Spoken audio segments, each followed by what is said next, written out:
Mr. President, I'm here to discuss the tax bill. What we've done before and have now in front of us is not what the American people want. It's what large corporations want, large multinational corporations who get their corporate tax rate cut from 35 to 20%.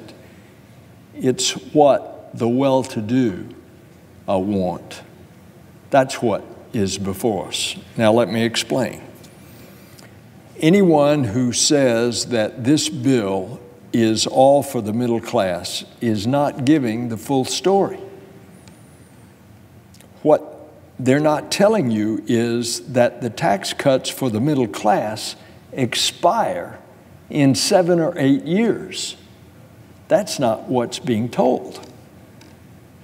Folks are not telling you that this bill will put small business at a competitive disadvantage, making it easier for large multinational corporations to crush local small businesses. And I say this as the senator from Florida, since small business, that is the economic backbone of our state, not the large multinational corporations. What people are not telling you is that this bill will cause health care premiums to go up by 10% and will force 13 million people to lose their health insurance. And that's according to an independent analysis by CBO, the Congressional Budget Office. And folks are not telling you that this bill will send thousands of jobs, American jobs, overseas. It's not a jobs bill. It's a bill that's going to send jobs overseas because the tax rate for income produced overseas for large multinational corporations is going to be less than the tax rate for those same corporations producing the income in America. This is exactly what's in the bill.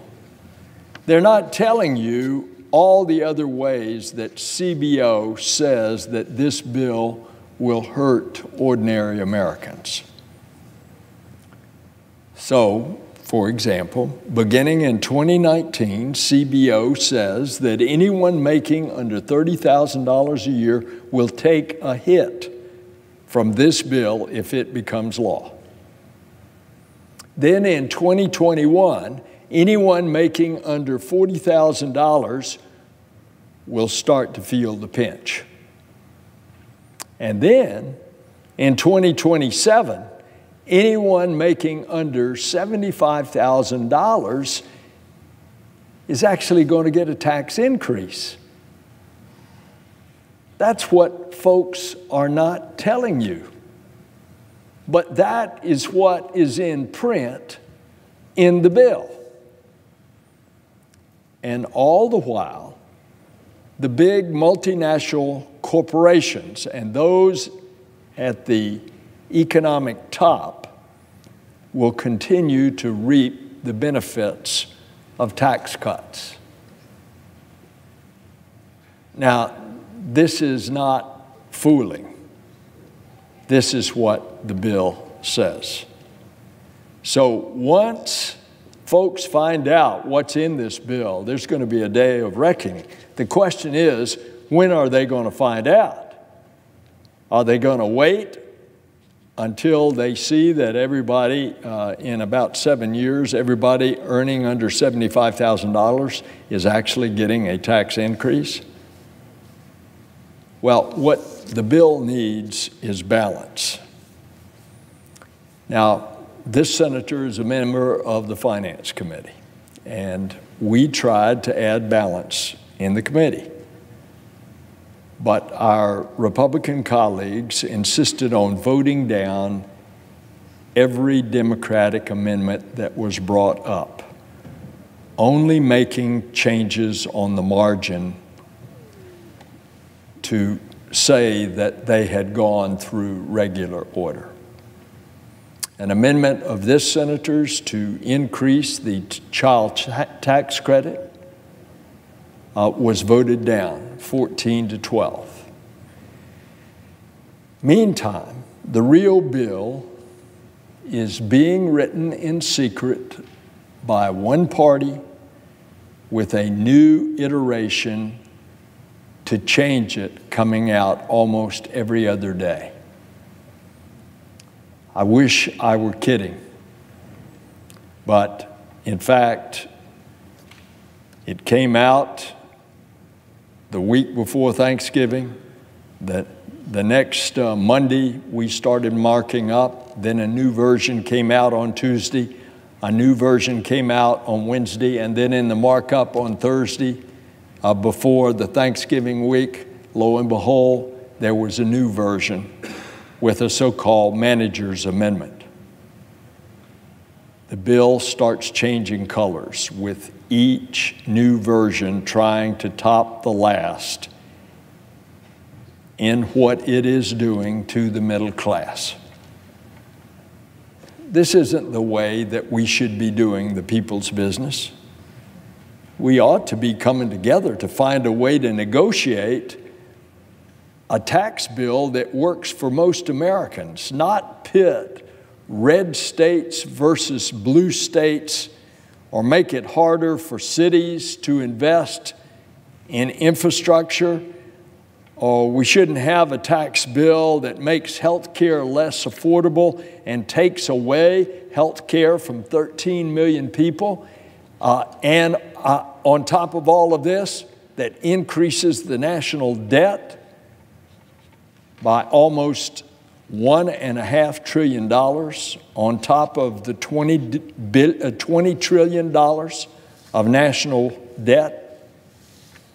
What the American people want is for us to work together, to work in bipartisan compromise. But what we have is the opposite of that. The American people want the best way to ensure a good outcome for the widest majority of Americans. And I dare say, if we put a tax bill on this floor in a bipartisan way, it would end up having 70 to 80 votes out of 100 senators in a big, resounding bipartisan vote. But that's not the course that has been chosen. I want to give one other example. Some senators are being told that the health insurance part of this bill that ends up raising rates by 10% and taking health insurance away from 13 million Americans, they're saying that in a series of bills that this senator has worked in a bipartisan fashion with, some of them being initiated in a bipartisan way out of the Health Committee by Senator Alexander and Senator Murray. Some are saying that those bills, including a bill that this senator has co-sponsored with Senator Collins, to establish a reinsurance fund in which some states, it has already, the use of it, has lowered premiums by 20%. Some say that all of those fixes to the Affordable Care Act will completely overshadow and take away the health insurance premiums that this tax bill has, that CBO has said raises premiums 10%. That argument has been made why some Republican senators should vote for this tax bill. But in fact, CBO, the Congressional Budget Office, came out today with a letter saying that that is not true. That the rates on what's being done in this tax bill on health insurance will still go up 10% almost every year for the next 10 years. That's not this senator saying that. That's in a letter November the 29th by Congressional Budget Office. So what we ought to do is how the last major tax bill was passed. It was way back in 1986. It was when Ronald Reagan was president and the Speaker of the House, Tip O'Neill, two old Irishmen who used to fight like the Dickens, but they had a personal friendship. They had a personal relationship that they could cut through all of the political differences when it was time to get things done, and they could do a bipartisan consensus. They found a way in 1986 to do it. And the middle class was the one that benefited.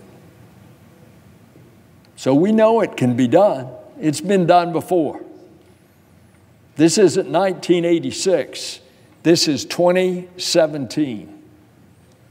Things have changed.